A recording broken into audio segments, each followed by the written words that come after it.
আমার নাম রতন। আমার বয়স এখন 22। আমার একটা ইচ্ছা ছিল ছোটবেলা থেকে, বা একটা স্বপ্ন বলতে পারেন। আমি যখনই যে কোনো মেলায় যেতাম, একটা করে পুতুল, কোনো ছবি, কোনো কিছু কিনে নিয়ে আসতাম। এইটাই আমার জীবনের সব থেকে বড় কাজ ছিল। একদিন, বারটা ছিল শুক্রবার, তখন 2008 সাল। খুব ঠান্ডা পড়েছে, জানুয়ারির কনকনে ঠান্ডা। এক জায়গায় একটা মেলা হচ্ছিল। আমাদের গ্রামে তখন মেলা হতো।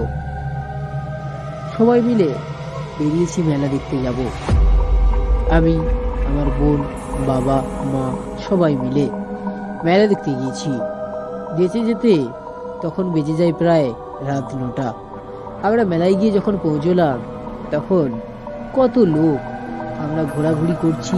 এমন সময় বাবা বলল, "কি রে, এবারে কি নিবি?"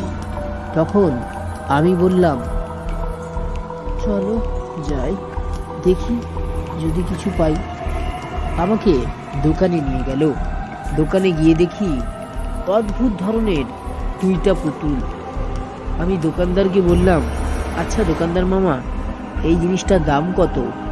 দোকানদার পুতুলটা দেখে খানিকক্ষণ চুপ রইল। তার মুখের ভাবভঙ্গি যেন পরিবর্তন হয়ে যেতে লাগলো।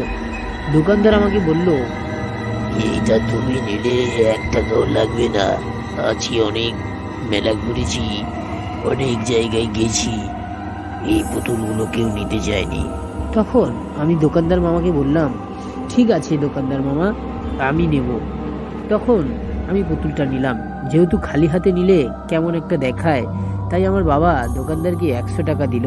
দোকানদার নিতে চাইলেন না, কিন্তু তাও দোকানদার নিল। এরপরে বেশ কিছুদিন কেটে গেল। পুতুলটাকে নিয়ে বাড়িতে এলাম। বেশ কিছুদিন ভালোভাবে কেটে কেটে যেতে লাগলো। এইভাবে কেটে গেল প্রায় 1 থেকে 1.5 মাস। তখন মার্চ মার্চের মাঝামাঝি। আমি রাত্রিবেলা ঘুমিয়ে আছি। এমন সময় কিছু একটা যেন নড়াচড়া করলো। আমি তাকিয়ে দেখি, কই কিছুই নেই। মনের ভুল আমার। আমি চুপচাপ আবার ঘুমোতে লাগলাম। হঠাৎ করে ঘুম ভেঙে গেল। কে যেন আমার নাম ধরে ডাকলো। আমি ভয় পেয়ে গেলাম। তারপরে যখন তাকিয়ে দেখি কেউ নেই, আমি এইসব না ভেবে ঠাকুরের নাম নিয়ে ঘুমিয়ে পড়লাম। ঘুম ভাঙলো সকালবেলা মায়ের ডাকে। উঠে আমি পুতুলটাকে খুঁজলাম। পুতুলটা কোথাও নেই। সারা ঘর খুঁজে ফেললাম। তারপরে যখন আমার খাটের তলায় দেখি পুতুলটা পড়ে আছে, আমি চমকে উঠলাম। পুতুলটা তো আমার আলমারির উপরে ছিল, তাহলে খাটের তলায় গেল কি করে? এইভাবেই প্রতিদিন পুতুলটা এক জায়গায় রাখতাম, আর এক জায়গায় চলে যেত। আমি খুব ভয় পেয়ে গেছিলাম। এই ঘটনা আমি কিন্তু কাউকে কোনোদিনও বলতাম না। একদিন আর না পেরে মা বাবাকে বিষয়টা শেয়ার করলাম।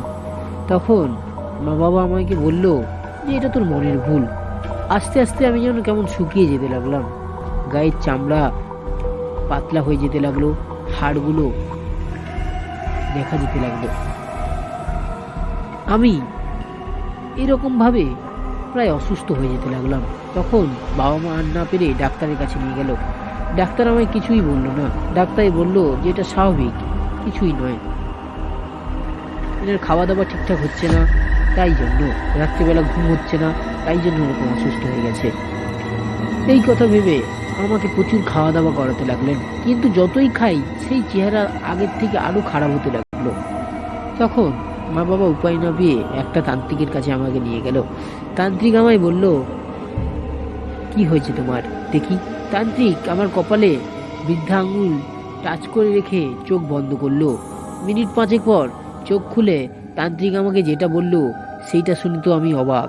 তান্ত্রিক আমাকে বলল, তুমি যে পুতুলটা নিয়ে এসছো, সেই পুতুলটা একসময় কালো জাদুর কাজে লাগতো। সেই পুতুলটায় একজনের আত্মা এখনো বন্দি আছে। তুমি এক কাজ করো, এই নাও, তোমাকে আমি একটা তাবিজ দিচ্ছি। এই তাবিজটা তুমি পরে নাও, আর এই তাবিজটা পরে পুতুলটাকে নদীর জলে ভাসিয়ে দিয়ে আসবে। আশা করি তুমি ঠিক হয়ে যাবে। এরপর থেকে আমার সঙ্গে আর কোনো অদ্ভুত ঘটনা ঘটেনি। তবে আজও সেই ঘটনা মনে করলে গায়ে কাঁটা দিয়ে ওঠে। প্রত্যেকে একটাই অনুরোধ করব, জেনে না বুঝে না জেনে কোনো জিনিস কিনবেন না।